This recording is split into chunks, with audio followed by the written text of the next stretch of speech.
फाल्गुन वद्य द्वितीयेचा दिवस उजाडला. तुकोबरायांचा अभंग होता, ब्रह्मभूत काया होतसे कीर्तनी, नांदुरकी वृक्षाकडे दिंडी निघाली. देहू गावातून मुख्य मंदिरातून भगवंताचं दर्शन केलं आणि दिंडी निघाली. नांदुरकी वृक्षापाशी महाराजांनी कीर्तन चालू केलं. भला मोठा जनसमुदाय 14 टाळकरी उभे राहिले. कीर्तन सुरू झालं आणि कीर्तन सुरू झाल्यानंतर महाराजांनी अगदी अगदी असा ब्रह्मरस सगळ्यांना वाटला, असा ब्रह्मरस वाटला. आणि असं कीर्तन तुकोबरायचं मी कधीच ऐकलं नाही. लोक अशी मंत्रमुग्ध होऊन कीर्तन ऐकायला लागले.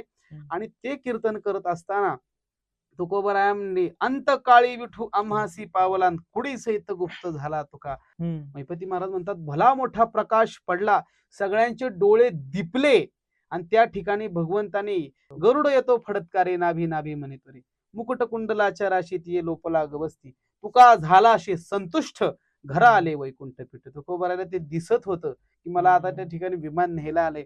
आणि त्या विमानामध्ये तुकोबराय बसले आणि बसल्यानंतर सगळ्यांना त्या ठिकाणी आम्ही जातो तुम्ही कृपा असू द्यावी, सकळा सांगावी विनंती माझी, वाढ वेळ झाला उभा पांडुरंग, वैकुंठ श्रृंग बोलावी. खूप वेळ झाला देव माझी वाट पाहतो, देव कधी दशमीला आलेले. विमानामध्ये तुकोबराय बसले आणि बसल्यानंतर सगळ्यांना त्या ठिकाणी रामराम केला. तुकोबराय नमस्कार केला आणि त्या ठिकाणी तुकोबराय फाल्गुन वद्य द्वितीय दिवशी गुप्त झाले.